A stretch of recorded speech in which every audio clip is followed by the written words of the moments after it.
ప్రకారం ఏ కులంలో ఎక్కువ పేదలుంటే వారికి, ఒకసారి బ్రాహ్మణ సమాజంలో ఎక్కువ మంది పేదలుంటే వారికి, ఒకసారి ఇంకొక కులంలో ఎక్కువ మంది పేదలుంటే వారికి ఆర్థికంగా నిలబడతాం.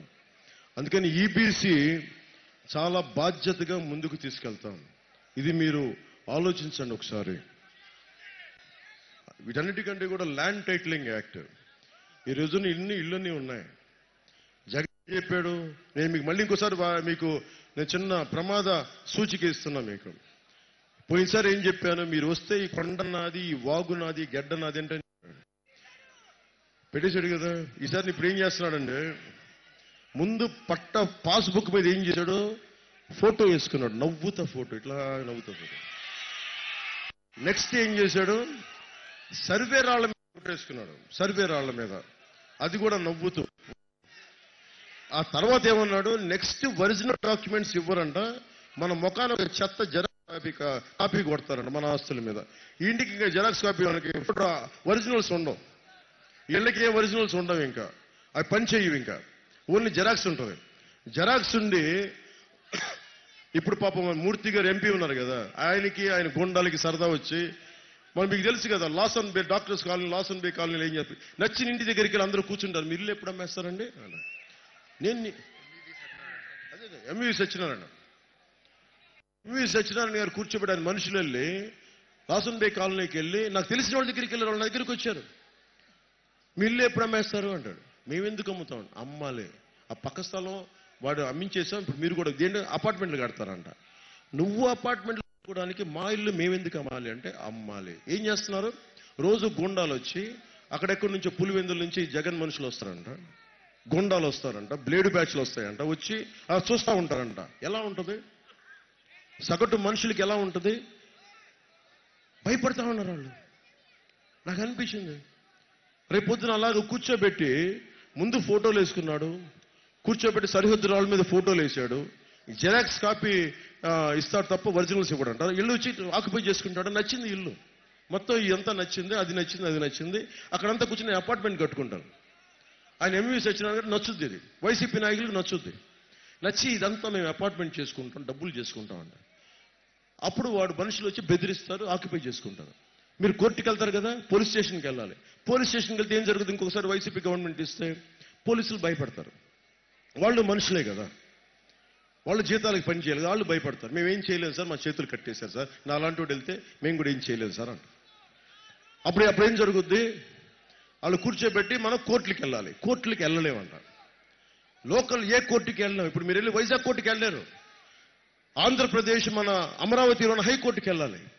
ఇక్కడ ఇల్లు దోచేస్తే, కబ్జా పెడితే ఎక్కడికి వెళ్ళాలి, కోర్టుకి వెళ్ళాలంటే ఆంధ్రప్రదేశ్ హైకోర్టుకి వెళ్ళాలి. లేదంటే ఇక్కడ రెవెన్యూ ఆఫీసులోనే కూర్చొని వాడు కూర్చోబెట్టి సెటిల్ చేస్తాడు. రెవెన్యూ ఆఫీసర్ వాడు ఒక వైసీపీ మనిషి అయితే మన మాట ఏమింటాడు?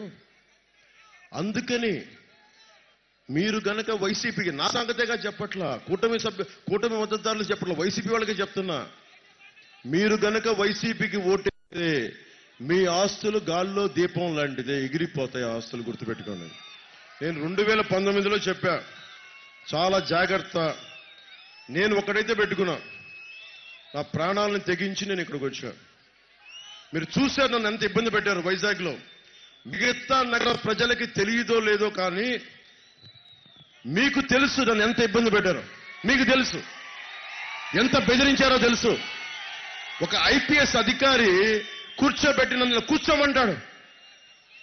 అరే నా ఫండమెంటల్ రైట్, అది నా ప్రాథమిక హక్కు, అది నా కోసం ప్రజలు బయటకు వచ్చినప్పుడు నమస్కారానికి ప్రతి నమస్కారం చేయడం సంస్కారం, అది నా హక్కు. అది జగన్ చెప్పాడు అందుకని నువ్వు కూర్చో అంటాడు. ఎదురు తిరగలేక కాదు, తిక్కలేక కాదు, నాకు తిక్క రేగితే నాకు ముఖ్యమంత్రి వాళ్ళ అమ్మమ్మ కూడా ఎవరు గుర్తురాడు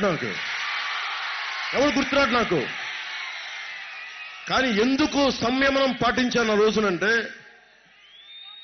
కాలంకి చాలా శక్తి ఉంటుంది. ఈ రోజు నువ్వు కూర్చోబెట్టి కీలు బొమ్మలు ఆడుతున్నావు బిడ్డ, నీకు చెప్తాను, భవిష్యత్తులో చెప్తాను నీకు. ఎందుకంటే ప్రతి అధికారికి, ఈ రాష్ట్ర పౌరులకి ప్రతి ఒక్కడికి సమాన హక్కులు ఉన్నాయి. ఇంకొకటి మానవ హక్కుల్ని కాలరాచే హక్కు ఏ అధికారికి లేదు. మేము తప్పైతే క్షమాపణ అడుగుతాం, 2 చేతులు ఎత్తే. తప్పు కానప్పుడు అదే చేపెట్టిన లాగోడు కొట్టగలను, అది కూడా గుర్తుపెట్టుకోండి. ఎందుకంటే మనం స్వేచ్ఛ, భద్రత ఈ 2 ఉన్నప్పుడే ఏదైనా సాధించగలం. అందుకని ఇది నేను ఆ భావోద్వేగంతో ఇవ్వట్లేదు, చాలా ఆలోచించమని చెప్తున్నా. మిగతా నియోజకవర్గాల్లాగా ఇది విశాఖ అందరినీ కూర్చోబెట్టి చెప్తున్నా. మీరు ఆలోచించండి. అపార్ట్మెంట్స్ లో ఉన్న వాళ్ళు కూడా ఎలక్షన్ రోజున బయటికి రండి. ఈ ప్రభుత్వాన్ని, వైసీపీ ప్రభుత్వాన్ని బంగాళాఖాతం తొక్కేయండి, నలిపేయండి. ఎందుకనే మీ అందరూ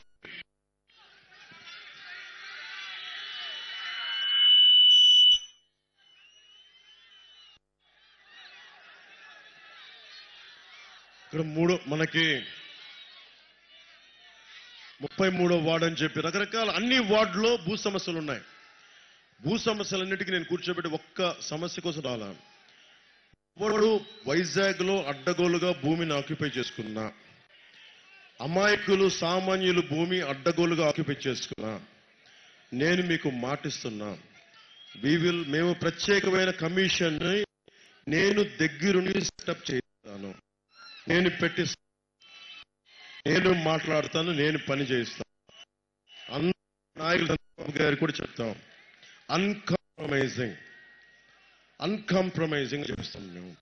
అందుకని మీ ఆశీస్సులు ఆలోచించండి. భవిష్యత్తు మీరు ఏదో ఈ మీటింగ్లో కాదు, నెక్స్ట్ 20 years ని ఆలోచించుకునే ఓటేయండి.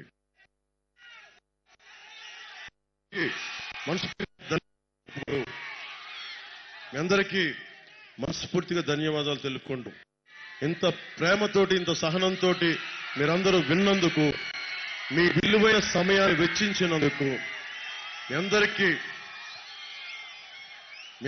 నేనున్నది 5 కోట్ల మంది ప్రజల్ని సంరక్షించగలడానికి.